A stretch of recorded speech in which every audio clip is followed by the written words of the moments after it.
Hello, welcome back to the reading of the poem of the Man God written by Maria Valtorta, Volume 2. Chapter 249, Part 3. Jesus meets the disciples at Sicaminon. Jesus continues, "And such it will be, because the union of my priests will be like the vital part of the great body of my church, of which I will be the animating spirit. And the numberless particles of believers will assemble round this vital part to form one only body, which will be called after my name. But if the sacerdotal part should lack vitality, would the numberless particles be able to live? In actual fact, as I am in the body, I could extend my life as far as the most remote particles, neglecting the obstructed and useless channels and cisterns, reluctant to fulfill their mission. Because rain falls wherever it wishes, and the good particles, being capable by themselves of desiring life, would still live my life.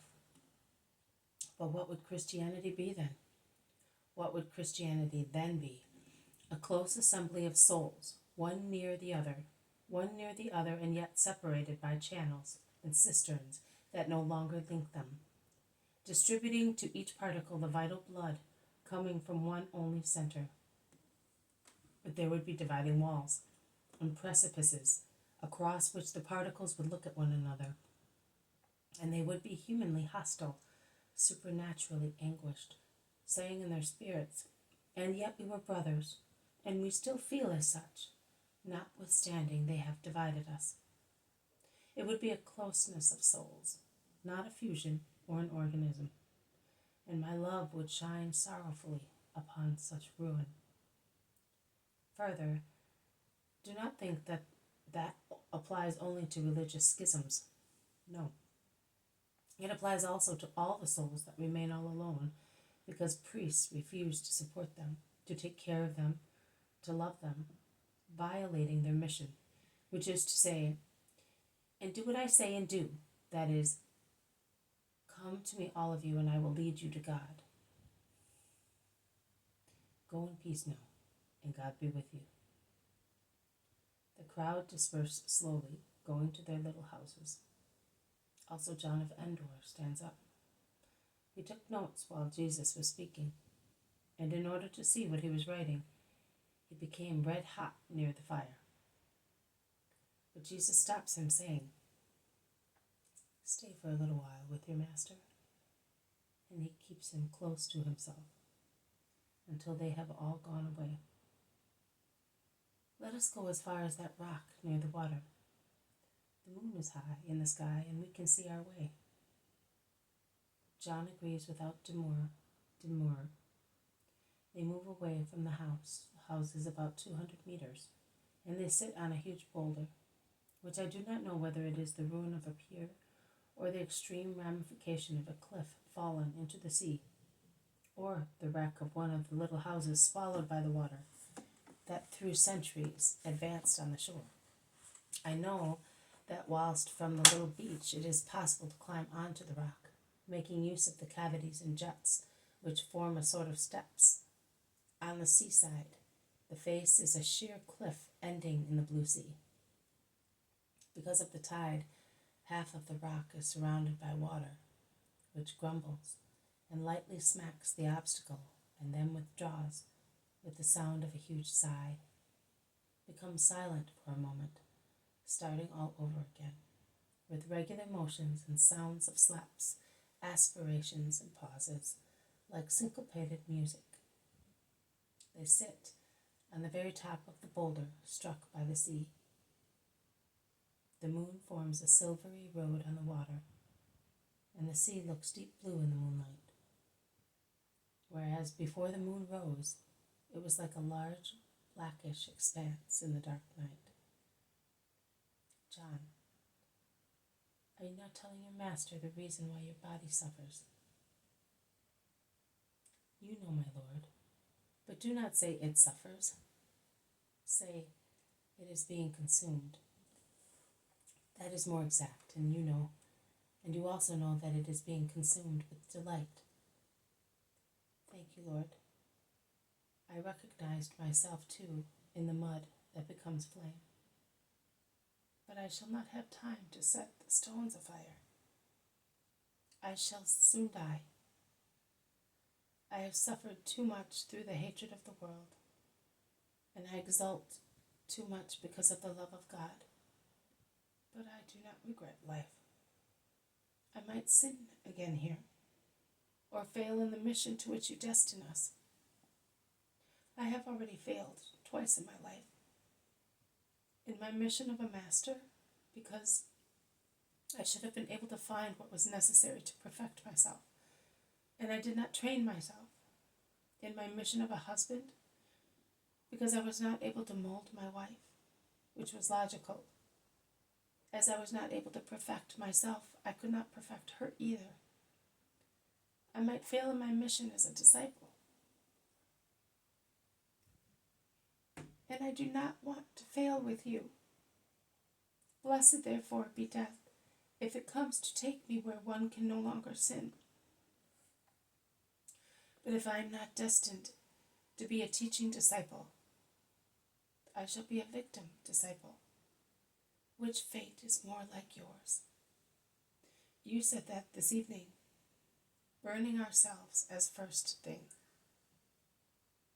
John, is it a fate which you suffer, or is it an offer you are making?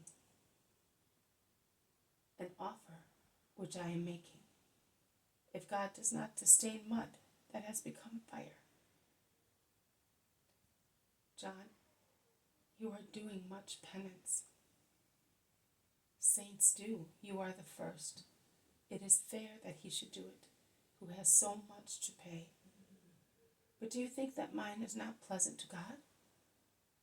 Are you prohibiting me from doing it? I never interfere with the good yearnings of a loving soul. I have come to preach by actual facts, that suffering is expiation, and sorrow redemption. I cannot contradict myself. Thank you, Lord.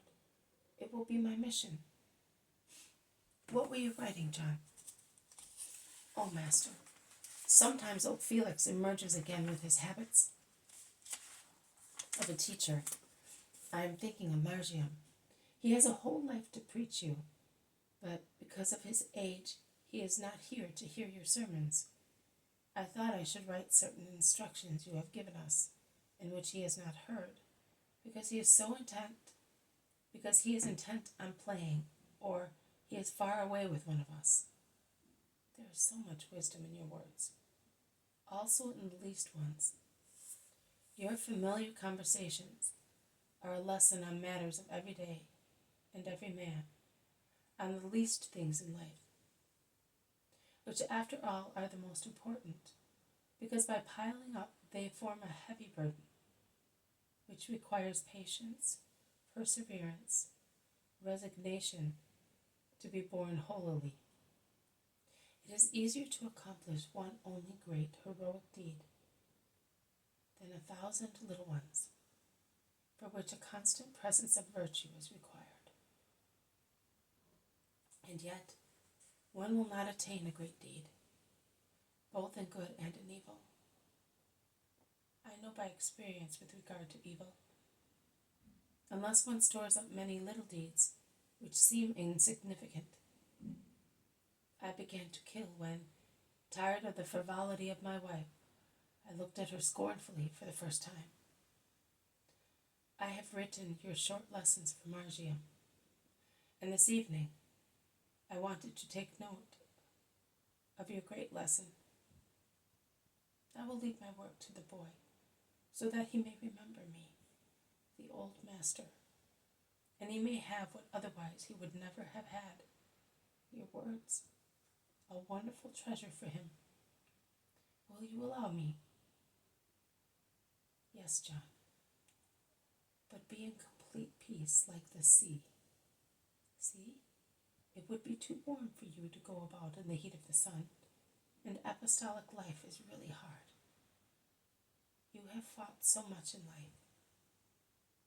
Now God calls you to himself in this placid moonlight that makes everything calm and pure. Proceed in the kindness of God. I can tell you, God is pleased with you. John of Endor takes Jesus' hand, kisses it, and whispers, "And yet, it would have been lovely to say to the world, 'Come to Jesus.' You will say that from paradise, where you will be a burning glass too. Let us go, John. I would like to read what you have written." "Here it is, Lord, and tomorrow I will give you the other roll on which I wrote the other words." They descend from the boulder, and in a most clear moonlight, which has changed the pebbly shore into silver, they go back to the houses. They say goodbye to each other, John kneeling down, Jesus blessing him with his hand laid on his head and giving him his peace.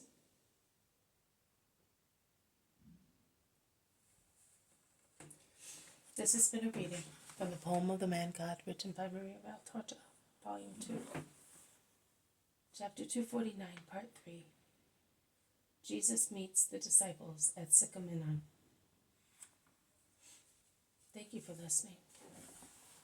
I will see you tomorrow.